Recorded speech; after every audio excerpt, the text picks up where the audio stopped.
Diálogos de Población, un punto de encuentro para conversar sobre temas de población y desarrollo en El Salvador.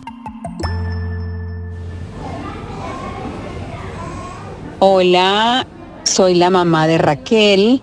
Ella tiene 9 años, tiene síndrome de Down. Es una niña talentosa, persistente, muy empática, cariñosa, muy brillante y además es una excelente amiga. Soy la mamá de Sara María, tiene 27 años ahorita. Las características positivas que Sarita tiene es que es una persona muy sociable, ordenada, bien independiente, de buen carácter, amorosa, aplicada y educada. Esas son las características que más sobresalen en Sarita. Mi nombre es Imelda de Valdivieso. Soy madre de Rafael, de 29 años. Puedo definir a mi hijo como un joven amoroso, disciplinado, colaborador y alegre. Son nuestros hijos, hijas, nietos, hermanos, hermanas, primas, amigos, incluso parejas. Tienen limitaciones, habilidades y características únicas, sentimientos, deseos, sueños y frustraciones. Aciertan y se equivocan como todos. Son parte de nuestras familias y de nuestra sociedad. Son personas con discapacidad. Tienen limitaciones funcionales a largo plazo. Estas pueden ser por nacimiento, accidente o enfermedad. Limitaciones que combinadas con barreras sociales y del entorno impiden o dificultan su participación plena y efectiva en la sociedad. En este programa vamos a explorar algunas barreras en el ámbito educativo, en el acceso a salud, a un empleo digno. Nos acercaremos a las vivencias de personas con discapacidad para entender cómo se han venido desenvolviendo a pesar de esas barreras que encontraron en su día a día. Ahora hablamos de hacer visible lo invisible, la situación de las personas con discapacidad. Las personas con discapacidad enfrentan un importante rezago educativo.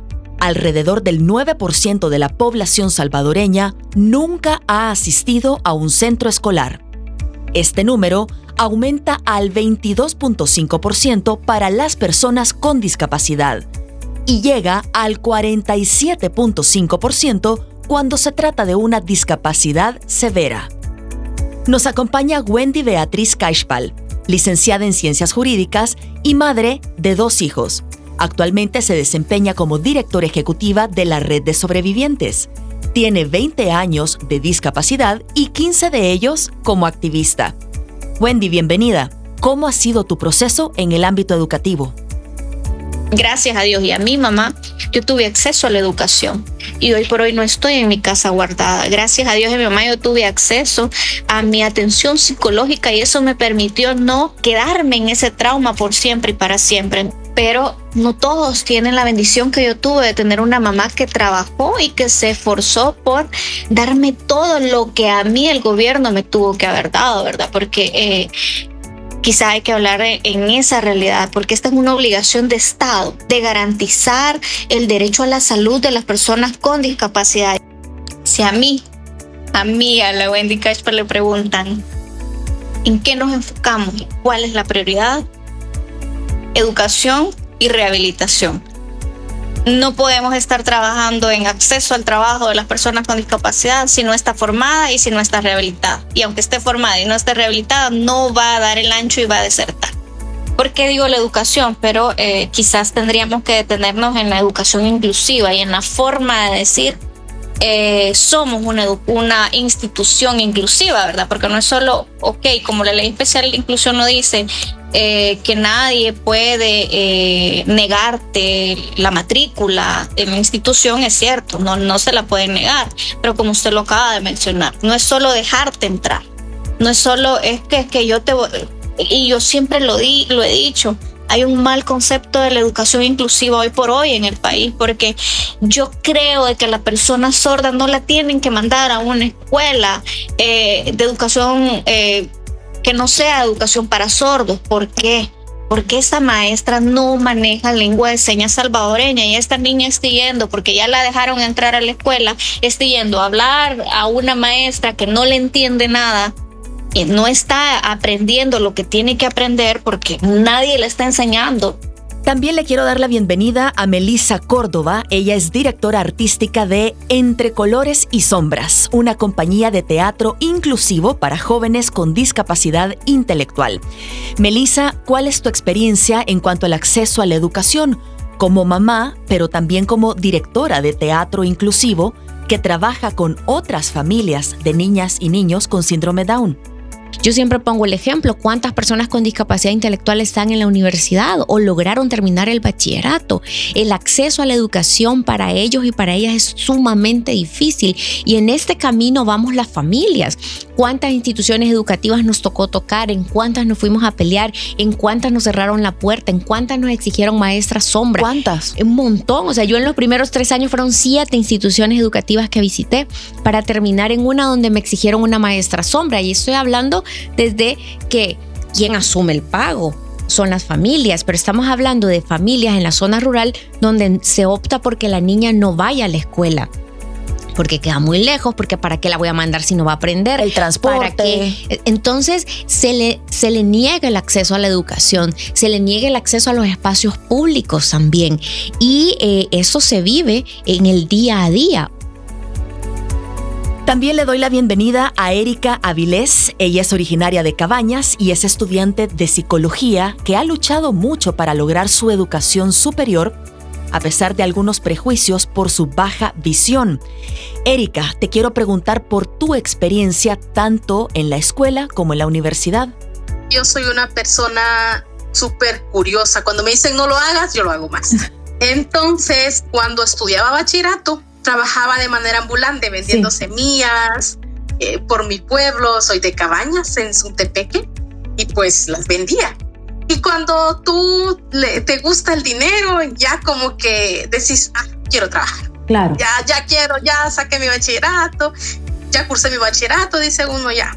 Sin embargo, yo cuando era adolescente soñaba con ser una psicóloga.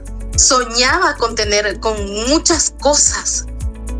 Conmigo fue un proceso bastante, me puedo decir, particular, porque yo empecé a estudiar desde los 19 años. Yo aprendí a leer porque una tía agarraba las cajitas de la sopa Maruchan y recortaba las letras. Todo el abecedario, y ahí íbamos formando palabras, igual con los números. Yo ya podía leer cuando entré. Lo que sucede es que yo me cansé de tener una vida de rutina. Yo le dije no sé. Yo a raíz de una depresión, mi mamá me llevó al psicólogo. Entonces fui descubriendo la escuela de ciegos. Luego descubrí por una señorita de baja visión, me dijo, ¿y tú no has estudiado? No, le dije, no estudié, pero tú puedes lograr muchas cosas, y me llevó con Edúcame. Es una modalidad que ellos tienen que cada 3 meses pasan un año. Es súper pesado, ¿sí?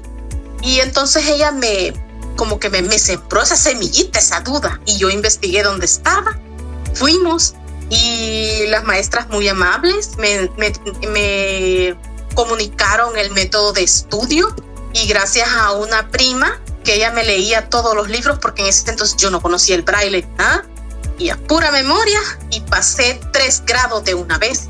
Mis notas fueron 9, 8, pues creo que un 10 por ahí. Estamos hablando de hacer visible lo invisible, situación de las personas con discapacidad. Paso ahora a platicar con Carolina Vázquez, presidenta de Asociación de Mujeres Ciegas de El Salvador. Carolina está estudiando en la universidad para licenciarse como abogada y es madre de 3 hijos.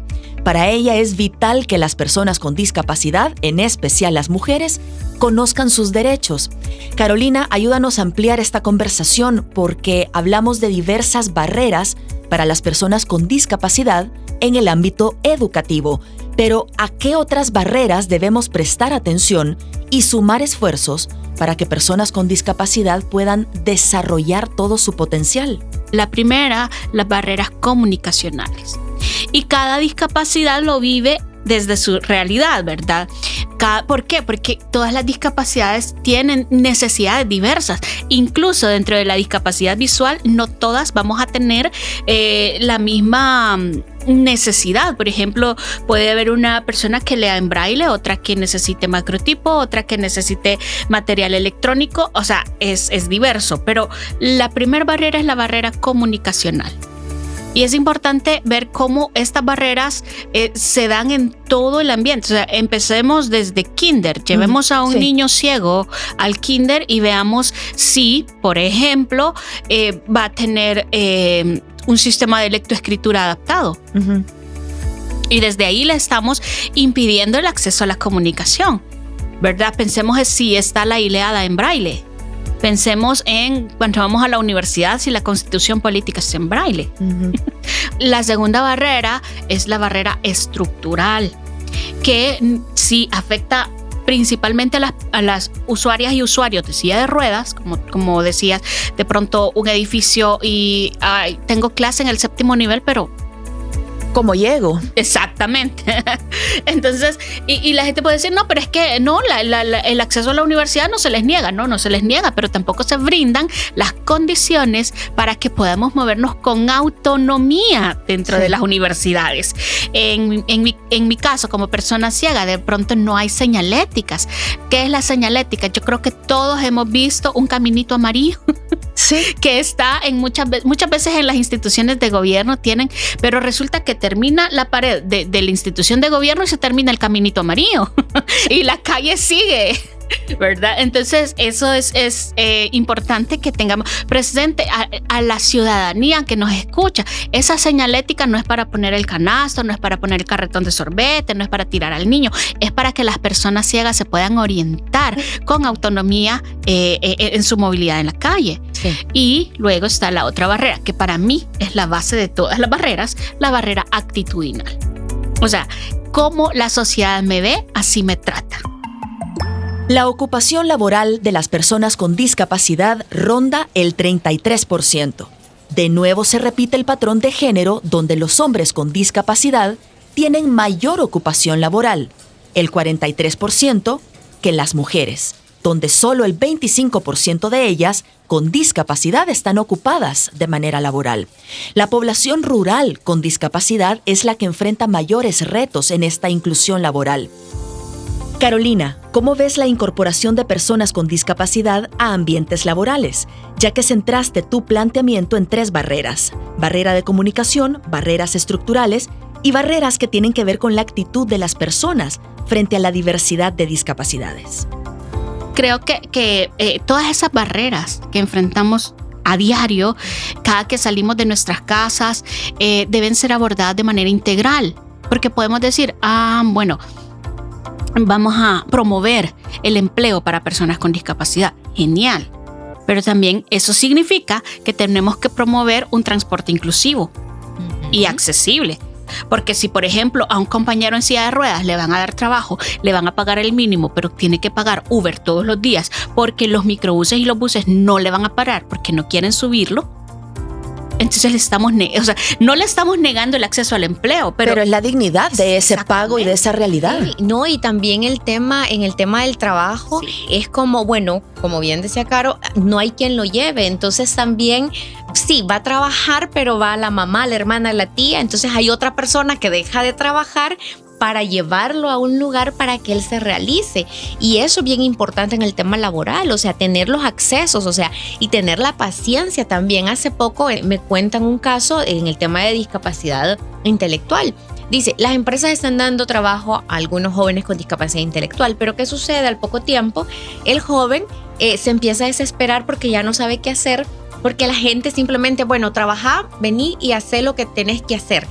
No dan indicaciones claras, no hay un acompañamiento real a la persona con discapacidad intelectual, no hay una guía adecuada para que ella o él desarrolle el trabajo como tiene que desarrollarlo.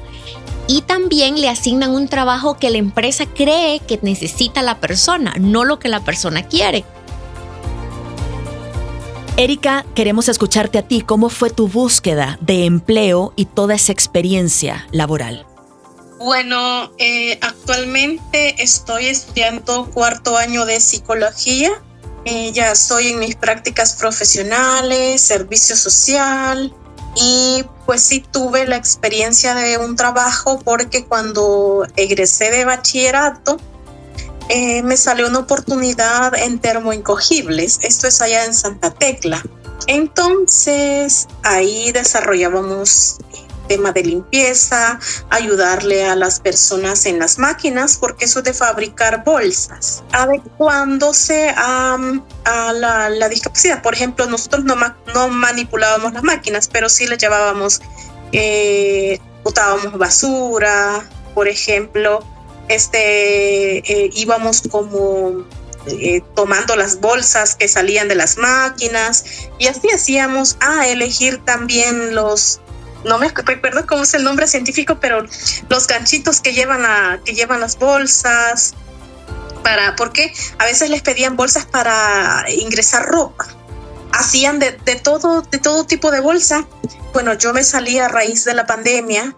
Yo renuncié porque decidí estudiar y tomar de lleno. Mi familia pues me dijo que ya no siguiera trabajando, que me iban a dar la oportunidad de estudiar, que porque trabajaba de 6 a 6. Las mujeres con discapacidad enfrentan numerosas barreras en el ámbito de la salud y, en consecuencia, para el pleno disfrute de este derecho. Aún persisten mitos e ideas preconcebidas en torno a la sexualidad, si deben o pueden o no ser madres, si tienen o no habilidades para aprender conocimientos esenciales para el pleno ejercicio de sus derechos. Mitos que suelen ser reproducidos en el ámbito de la familia, en centros educativos, en los trabajos, establecimientos de salud, incluso medios de comunicación. Datos de la Encuesta Nacional de Salud 2021 evidenciaron que de los 5 métodos de planificación más empleados por mujeres con discapacidad está la esterilización, con un 55% en relación con otros métodos. Cuando hablamos de salud, los datos nos muestran que las personas con discapacidad tienen mayor prevalencia de enfermedades crónicas, 45% en relación al 11% de personas que no tienen ninguna discapacidad. La diferencia es tan grande que le da un sentido de urgencia a repensar cómo deberían darse las atenciones médicas para que sean accesibles y qué ajustes razonables hay que hacer en esta área.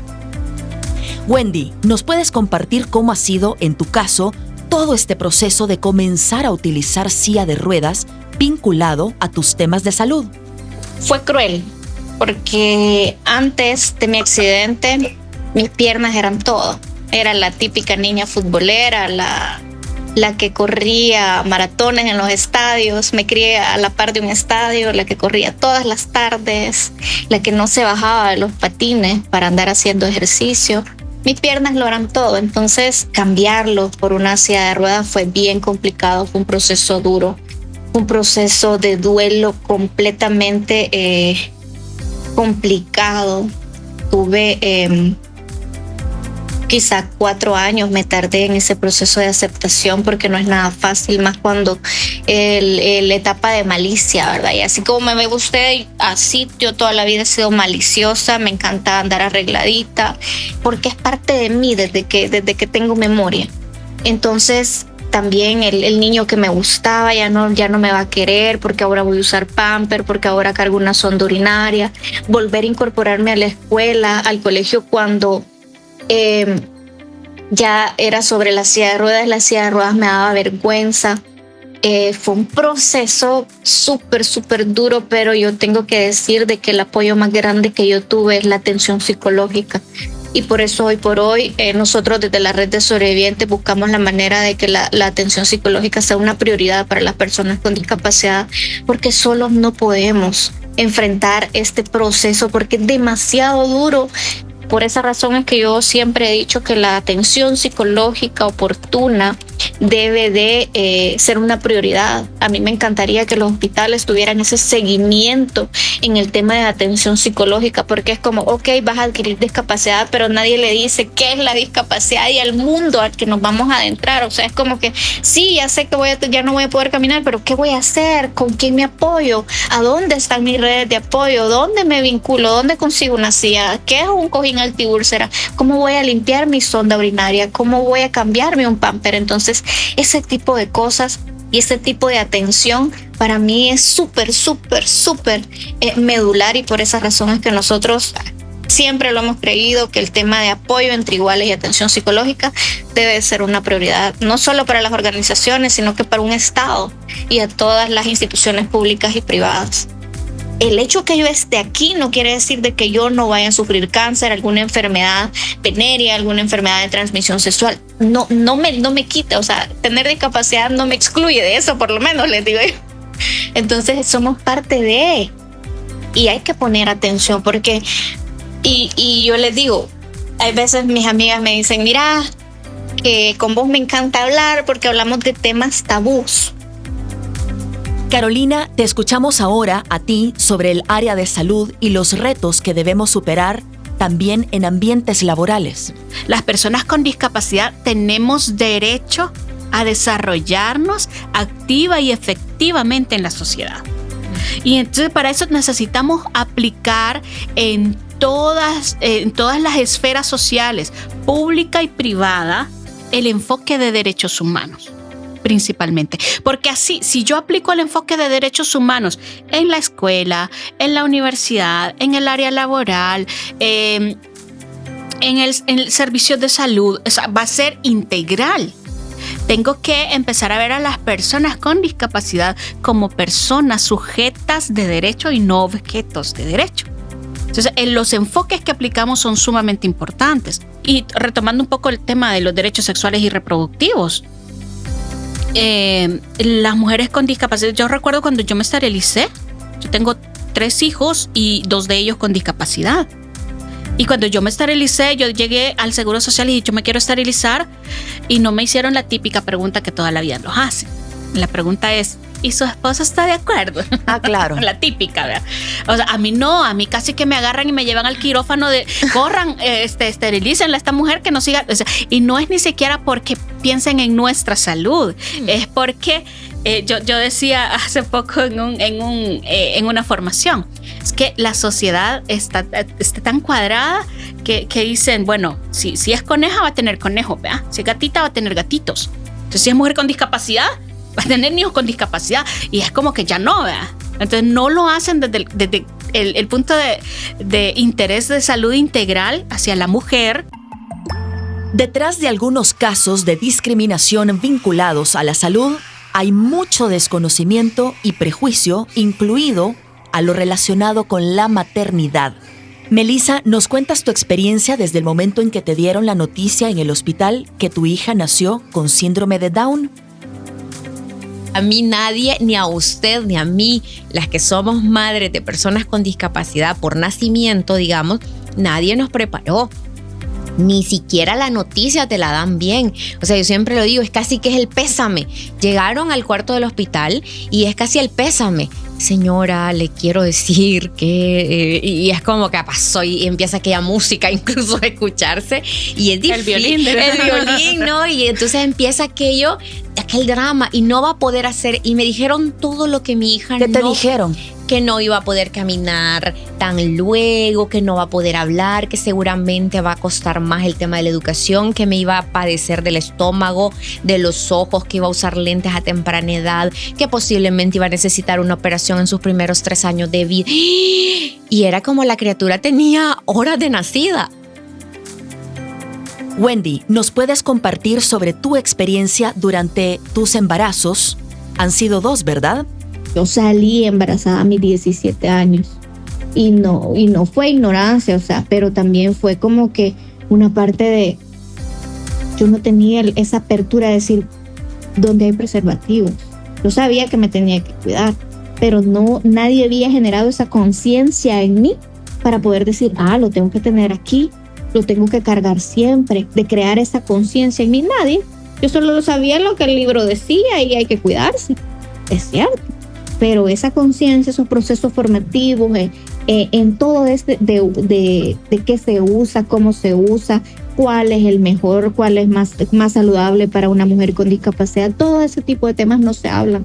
Porque, insisto, estamos tan invisibilizadas que somos las eternas niñas, las que jamás vamos a tener novios, las que jamás nos vamos a casar y mucho menos podemos pensar en tener hijos. Entonces, tuve malas experiencias. Cuando nació mi segundo hijo, esto jamás lo voy a olvidar, llegó alguien y me dijo, tenés que firmar este documento. Era mi esterilización. Y yo me quedé como que, solamente recuerdo que le dije a la enfermera, lo voy a firmar porque mi plan de vida era tener 2 hijos. No porque usted me vaya a obligar a mí a esterilizarme, porque es mi derecho de decidir cuántos hijos yo voy a tener.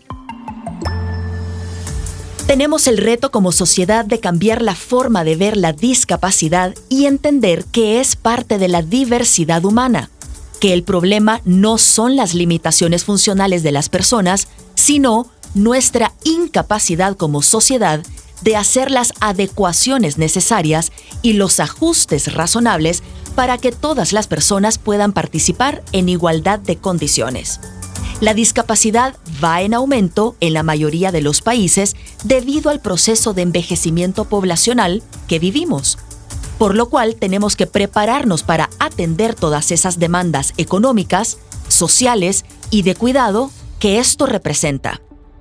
Si quieres conocer más sobre la situación de personas con discapacidad, visita el sitio web de UNFPA El Salvador en la sección de documentos, donde puedes encontrar análisis sobre la situación de personas con discapacidad en El Salvador. Te esperamos en el próximo programa.